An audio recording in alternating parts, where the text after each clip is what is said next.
Hello বন্ধুরা, তোমরা সবাই কেমন আছো? তো আমি আজকের একটা টেবিল ক্লথ বানাবো বলে তো তার জন্য এই যে ডিজাইনটা আমি করেছি, দেখো চারিদিকে আমি একই রকম ডিজাইনই করেছি। এই ডিজাইনটা আমি ইউটিউব দেখেই কিন্তু আমি এঁকেছি আর পেন্টও করেছি, যেরকম পেরেছি আমি করেছি। আর প্রথমে এখানে এই যে আমি এঁকে নিচ্ছি, আমি একটা 1 মিটারের সাদা থান নিয়েছিলাম, ওটাকে কিন্তু আমি প্রথমে ধুয়ে নিয়েছিলাম, নাহলে ওর যে মাড় থাকে না, মাড়ের জন্য কালারটা ঠিকঠাকভাবে বসে না। তো ধুয়ে নেওয়ার পর তারপরে হচ্ছে আমি ওর মধ্যে এঁকে এই যে কালার করছি দেখো। আর চারিদিকে যেহেতু আমি একই রকমই ডিজাইন রেখেছি, তাই এই যে গোলাপ ফুল একটা আঁকছি। তো এটা আমি প্রথমে খাতা এঁকে নিয়েছিলাম, তারপরে হচ্ছে খাতা থেকে এই যে আমি কাপড়ে ছাপ তুলে নিয়েছি। তুলে নিয়ে এই যে এবারে এখানে আমি পেন্ট করে নিচ্ছি লাল আর সাদা দিয়ে। এখানে আমি অ্যাক্রিলিক কালার আমি ইউজ করেছি। আমার ডিজাইনটা যদি ভালো লেগে থাকে প্লিজ আমার চ্যানেলে একটি লাইক ও সাবস্ক্রাইব করে দিও, কারণ আমার এরকম আঁকার কোনো অভিজ্ঞতা নেই। আমি কিন্তু সম্পূর্ণটাও ইউটিউব দেখেই আমি ধারণা পেয়েছি এবং আমি যতটা পেরেছি আমি করেছি। আর তোমরা প্লিজ আমাকে একটু সাপোর্ট করো, আর আমাকে সাপোর্ট না করলে আমি এগোতেও পারবো না। আর তোমাদের জন্য আমি আরও অনেক নতুন নতুন ডিজাইন নিয়ে আসবো, প্লিজ আমাকে তোমরা সাপোর্ট করো।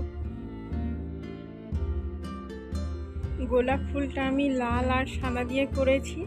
প্রথমে হচ্ছে লাল দিয়ে, তার ওপরে হচ্ছে সাদা দিয়ে আমি দুটো একসাথে মিশিয়ে কালারটা এই যে করেছি, তোমরা দেখতেই পাচ্ছ।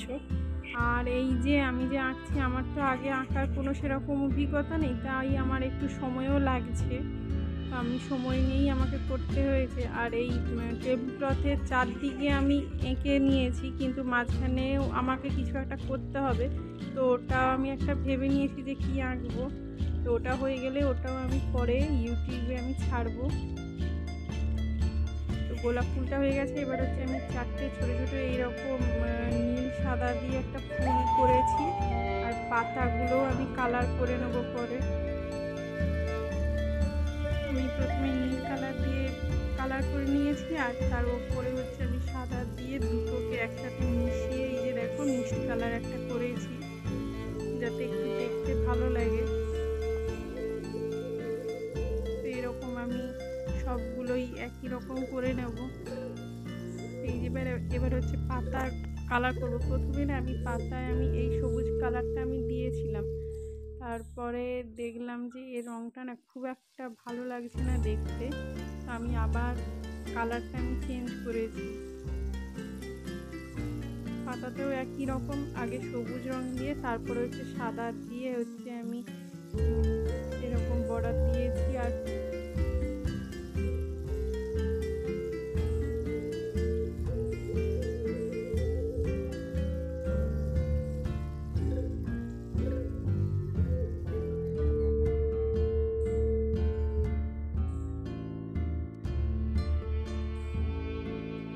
এই কালারটা আমি দিয়েছি।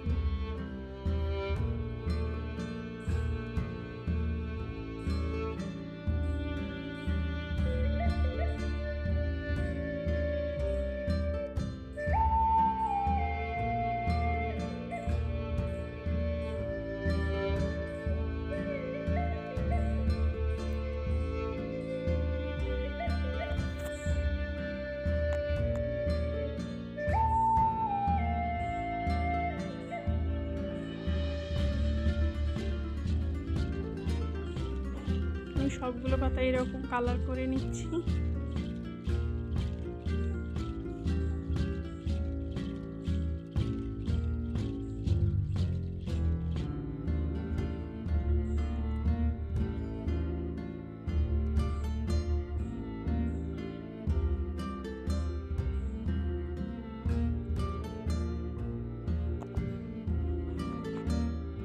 পাতাগুলো আঁকার পর এই যে আমি ডালগুলো করে নিচ্ছি। এটা হচ্ছে 000 সাইজের যে ব্রাশটা, সেইটা দিয়ে আমি করছি, যাতে সরু সরু দাগ টানতে হবে, তো যাতে না মোটা হয়ে যায় এই জন্য।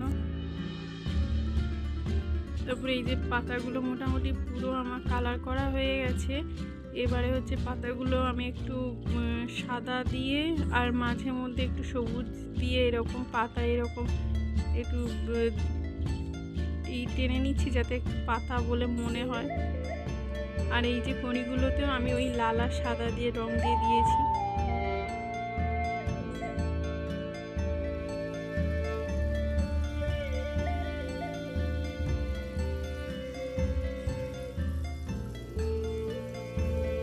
এই যে আমার পুরোটা শেষ হয়ে গেছে। তো বাদ বাকি যে আরও 3 জায়গায় আমি ওই রকমভাবেই আমি সব ডিজাইন করে নিয়েছি। আর এই যে ফুলের মাঝখানে হচ্ছে আমি নীল কালার দিয়ে গোল করে নিয়ে তারপর হচ্ছে গোল্ডেন কালার দিয়ে এরকম আমি পুটকি পুটকি দিয়েছি আর মাঝখানে ছোট গোল দিয়েছি। আর এই যে বাদ বাকি এইগুলোতেও আমি এরকম সেমভাবেই আমি কালারটা করে নিচ্ছি। এই যে পাতাগুলোতেও আমি দেখো সাদা দিয়ে বর্ডার দিয়েছি। আর হচ্ছে পাতা যে শিরা থাকে ওই রকম যাতে একটু মনে হয় তার জন্য এই যে এখানে ফিনিশিংটা আছে একটা দিয়েছি সবুজ আর সাদা দিয়ে।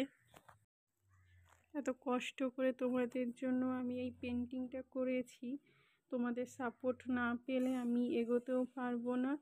আর আমাকে সাপোর্ট করো, আরও অনেক নতুন নতুন ডিজাইন পেন্টিং তোমাদের জন্য আমি নিয়ে আসবো। আর আমার এই ডিজাইনটা যদি ভালো লেগে থাকে প্লিজ আমার চ্যানেলে একটি লাইক ও সাবস্ক্রাইব করে দিও।